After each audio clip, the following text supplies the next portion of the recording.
Town Bank Mortgage, NMLS number 512138, is an equal housing lender. This podcast is for informational purposes only. And now, the man born with a 5 o'clock shadow and with the NMLS number 2028201. He is a gentleman. He is a scholar. He is Tyler Crawley. Well, it's a Moody Monday morning here. Well, not just the Port City. I was going to say the Port City, but it's Moody across the board thanks to a big announcement that was made by Moody's on Friday, downgrading U.S. debt. Not surprisingly, bond sell-off happening this morning. And, I mean, you got to joke about it. You got to make some puns. You got to.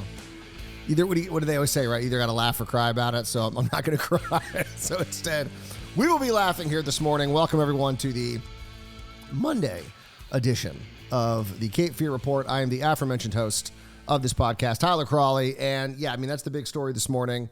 Or really what's, I should say, affecting us in real estate is this downgrade that happened Friday afternoon after, I think it was after markets were closed, and Moody made this announcement that they were downgrading U.S. debt from AAA to AA1, which the other major credit agencies had already done. Fitch, S&P have already done that. I think one was in 2011 and then one, I think, 2015. So Moody's was holding on. They were holding on, but they succumbed to the realities of the U.S. government, which is spending way too much money, and I would say not bringing in enough. It's only not bringing in enough compared to what is being spent. That's the problem. And they laid that out in Friday's announcement, saying that, quote, successive U.S. administrations and Congress have failed to agree on measures to reverse the trend of large annual fiscal deficits and growing interest costs.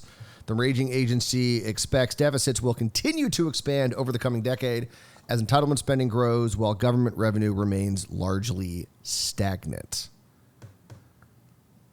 And I mean, I think that's really true for whoever's in office. Now, we know, of course, right now, the Trump administration, we have DOGE, which is trying to cut spending. And I emphasize the word trying because they're facing a lot of pushback from the courts, from just the overall system. And it's hard to cut. Once spending is set in government, it's hard to stop it. I think it was Ronald Reagan who said the closest thing to eternal life is a temporary government program. So imagine something that's not temporary.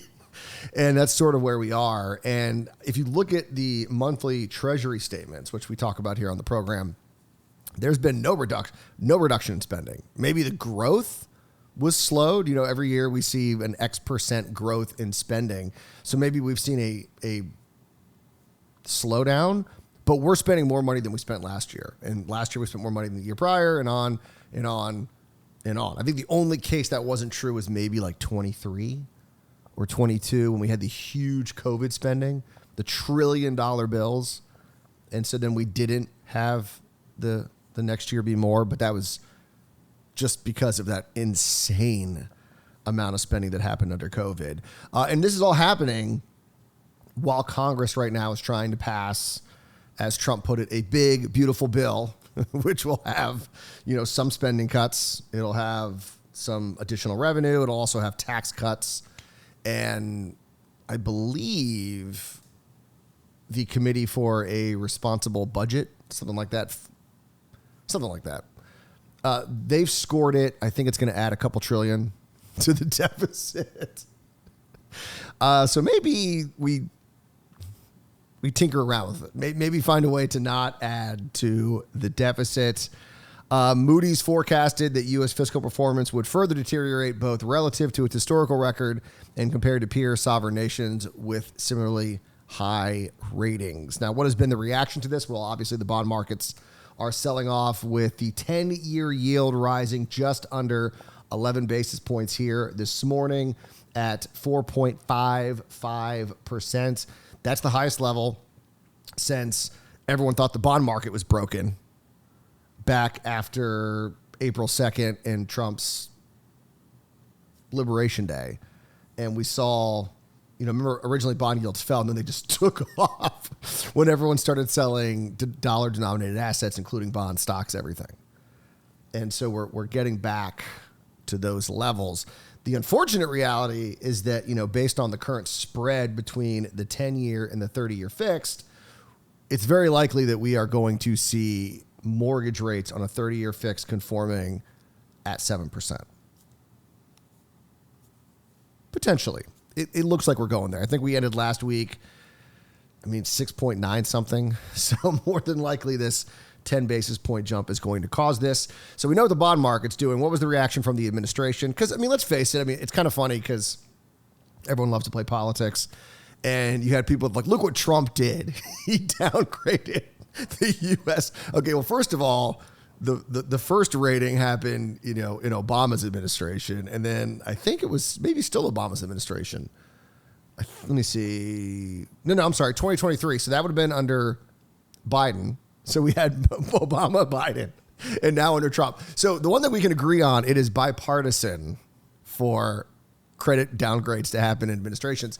But it's not like Trump got in and they downgraded because of Trump. This is a long-term problem. They point this out in the release. It's the spending. It's really the spending. And our interest costs are getting so high that it's a problem. There's no doubt about that. People have been talking about this for 30 years. And so the idea like this is Trump's fault, it's not Trump's fault.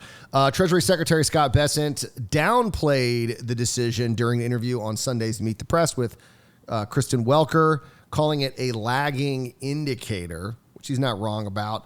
Scott Bessent referenced former Treasury Secretary Larry Summers, who dismissed the impact of previous downgrades, noting, quote, Larry Summers and I don't agree on everything, but in 2011, the last time, or 2 times ago, when we had a downgrade, he poo-pooed it. I like the poo-pooed. I like that being in quotes. But here's the thing. So, yeah, it is a lagging indicator. Now, their analysis of continued deficits, continued problems is probably not wrong. I can't think of one administration where we did actually see a cut in spending. Once again, I know you're going to say Clinton, Gingrich, no. Sure. We saw a reduction, but overall spending was still increasing. I don't know. Like I said, unless there was some sort of catastrophe, recession, things like that, where maybe you do see sort of an overall reduction in spending. But as we all know, every government program, every government agency gets an increase year over year over year. It continues. But so this is essentially what Moody is arguing. If we want to get back to a AAA rating, they argue, quote, the implementation of fiscal reforms to significantly slow and eventually reverse the deterioration in debt, affordability, and fiscal deficits, either by materially increasing government revenues or reducing spending, could lead to an upgrade.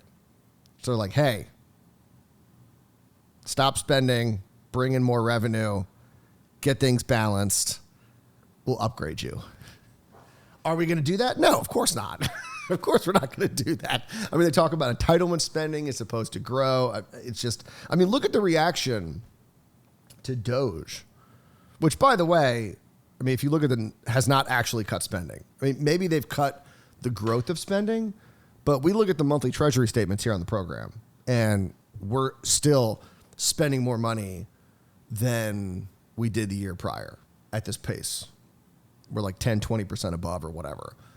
So there's no evidence that we're seeing a reduction or I should say actual cuts, maybe a reduction in spending, like growth, I should say. But actually cutting spending, we have not seen it. And to look at the reaction when they even try to do it. I'll give them credit for trying. And then, they face lawsuits, they got injunctions, they're dealing with systematic issues. It's hard. It's hard to cut spending.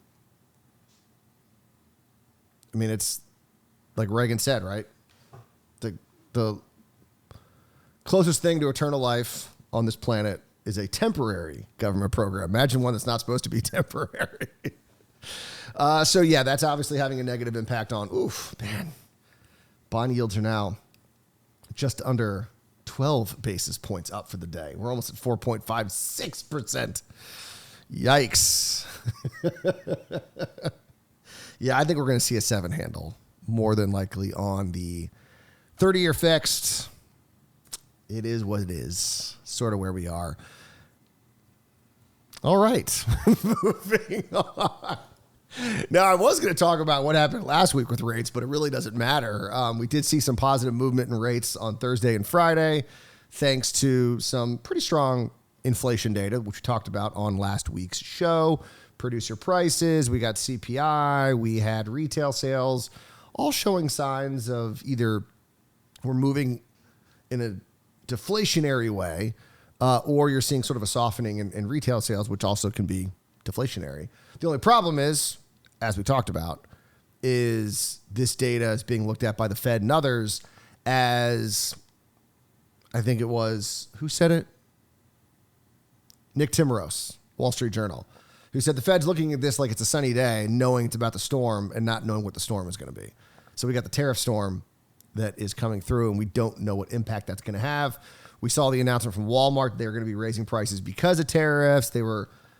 President Donald Trump did not like that. Scott Bessent said he had talked to the Walmart CEO, and they said they would eat some of the tariff costs, but some of them would be passed on to consumers. Bessent's argument was, well, we're going to try and continue to drop the price of fuel, which should lower production costs as well as save the consumers money, which might offset the increase that we've seen because of the tariffs. That's sort of their argument. However, oil can only fall so much. That's one of the things people need to realize. It can only fall so much. If it falls below a certain point, it stops making sense to drill for it. And then that has an impact on it. It's like any other product. When something falls too much, all of a sudden it doesn't make sense to make that product anymore. And so then as less people make that product, supply falls, demand remains the same, then prices start to rise, and all of a sudden maybe it makes sense to do it again. And energy is no different. And so, and we still have room, but people need to know that it's not, if all of a sudden gasoline's under $1, that could be a problem. It'd be great for now, but it could be a problem going forward because all of a sudden U.S. producers, it's like, well, it doesn't really make sense for us to explore and try and find more gas or oil or whatever it may be because we can't make any money. I mean, there's sort of a fixed cost when it goes to extracting that product. And so there is only so far that it can fall. And so how that balances out, that's the argument that the Trump administration is making.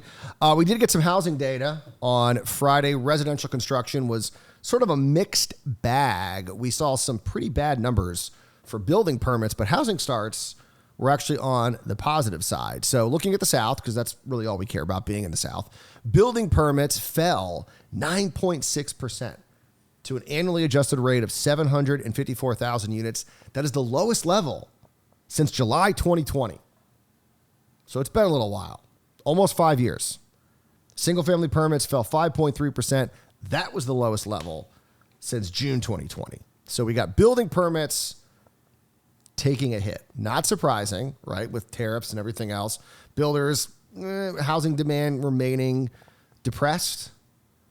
All of a sudden, supplies are going up. Also, labor issues, no doubt. Makes sense that we're seeing a pullback in permits, now at the lowest level in almost 5 years. Housing completions fell 7.3% in April to an annual rate of 779,000, the lowest since December. And single-family completions dipped 9.3% to 558,000, the second lowest level this year. So we got completions down, permits down, but not all bad. Like I said, housing starts saw a notable jump, jumping 10.6%. So we have almost a complete opposite there. A 10% drop almost in permits, a 10% jump in starts. It was the third best performance in the past year, last 12 months, third best month that we've seen. So like I said, kind of a mixed group. We got, like I said, completions, permits down, starts on the rise, which is kind of interesting. A little bit. I guess maybe because they're like, hey, maybe we have the supplies. Because we got the permits, we planned on building, we've got those costs maybe fixed in. They're going to be a little higher, but we can deal with it. But the permits, it's like, whoa, we're going to wait and see what happens with the economy, with tariffs, with all of those things. Now, building permits nationally declined by 4.2%.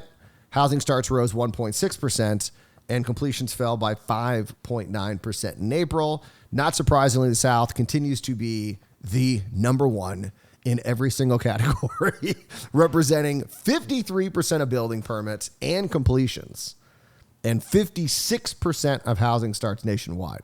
I mean, that's nuts. We're one region. We're 53% building permits, completions, 56% of housing starts nationwide.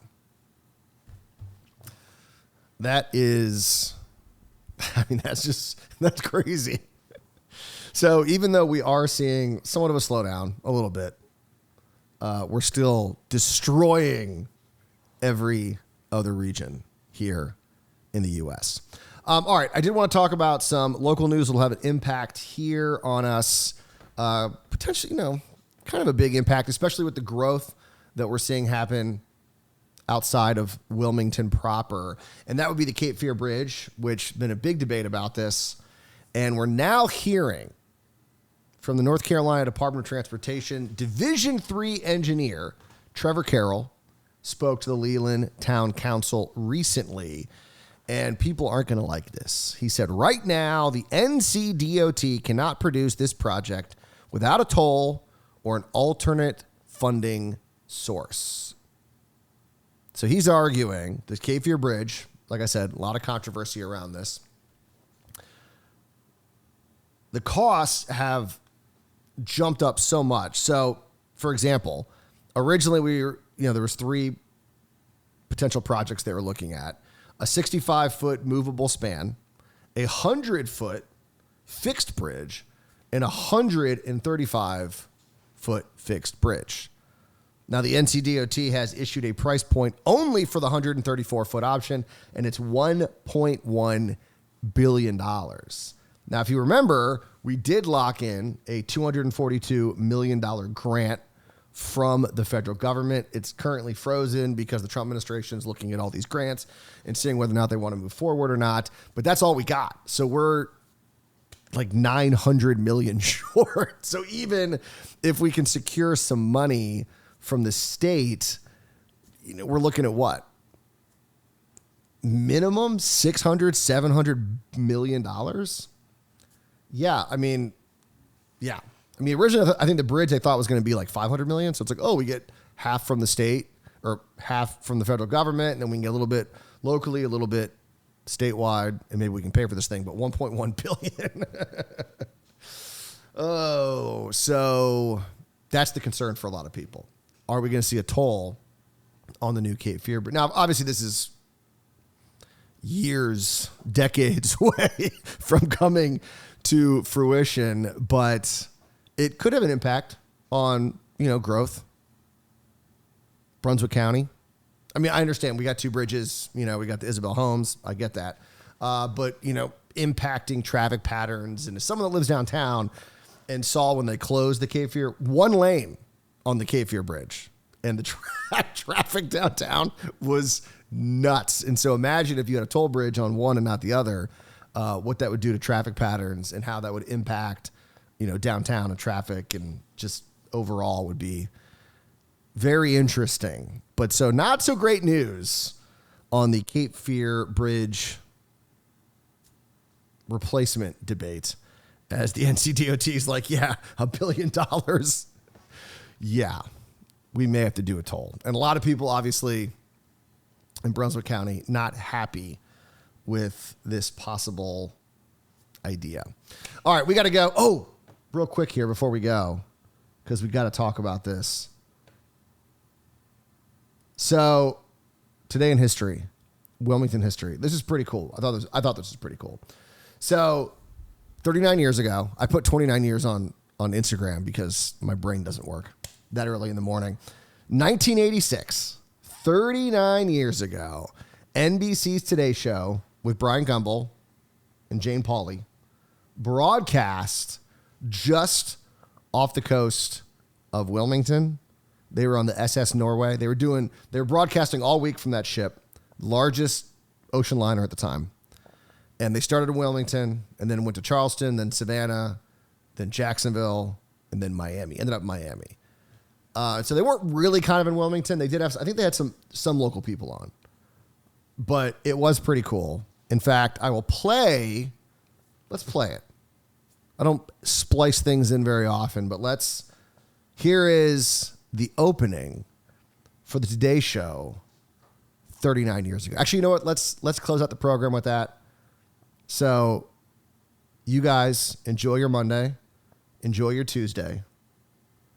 We'll be back here on Wednesday for another edition of the Cape Fear Report. And remember, as always, do not wait to buy real estate. You buy real estate and wait. And here's the Today Show 39 years ago, which interestingly enough was also a Monday. Good morning and welcome aboard the world's largest ocean liner, the SS Norway. Our seagoing home for this coming week. Your ticket for a tour of America's southeastern seaboard, a tour that goes from the shores of North Carolina to the southern tip of the Florida Peninsula. This morning we've dropped anchor just 3.1 miles outside the port of Wilmington, North Carolina, not far from where Sir Walter Raleigh landed the first English settlers in the New World almost 400 years ago. From our home on the seas, we welcome you aboard for a very special seagoing week starting today, Monday, May the 19th, 1986. From NBC News, this is Today, live off the coast of Wilmington, North Carolina.